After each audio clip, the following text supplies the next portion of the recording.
Thank you. So next we move to individual submitter Aaron Campbell. Aaron, good to see you. Thank you for joining us. Thank you, Mr. Chair. Good morning, Council. Just one page, that's it. 3 points: climate change engagement in the stadium. After earthquakes, fires, floods and terrorism, we now have a pandemic, and you are focused on the economic deficit, which is what your responsibility is. But you are not doing enough when it comes to sustainability, transport, construction in regards to climate change. You need to be bolder and you need to lead. The second point on engagement: according to the residents' survey, Christchurch residents are dissatisfied with council decision making and its apparent transparency or lack of. And the council's solution is the Have Your Say program. You are repeating the same thing and expecting a different result. Look at the lack of diversity of verbal submitters to this annual plan. I'll leave it with that. However, there is a recurring discussion around citizens' assemblies and sometimes participatory budgeting. Is that just talk and no action? Wouldn't you be better going into these annual plans and long-term plans with bigger, longer discussions, asking bigger and better, bolder questions? Coming onto the stadium. We need to save CapEx and OpEx, reduce rate rises and not bust through the council's debt limits.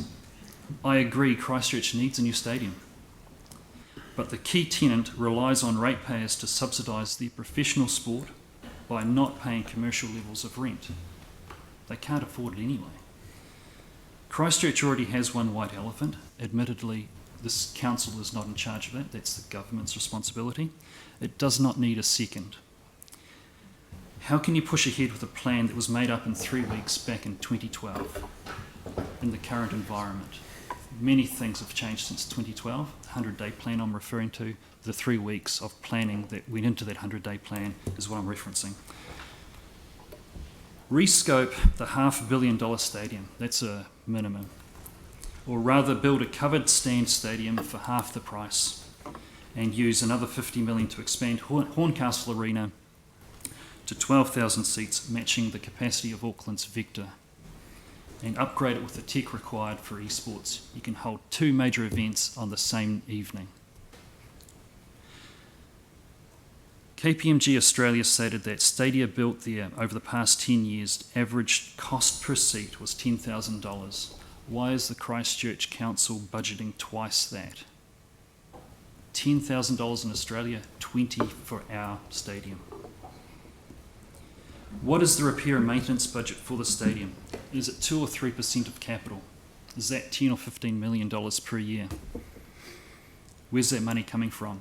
Are you going to defer maintenance like the Forsyth Bar Stadium is being done in Dunedin? It is also losing that council money. Also, I'd like to reference or point out Mr. Carswell's submission, where he's having difficulty finding the actual numbers over the operational costs of Hagley Oval. Will that same lack of transparency carry over to the stadium? My final three lines.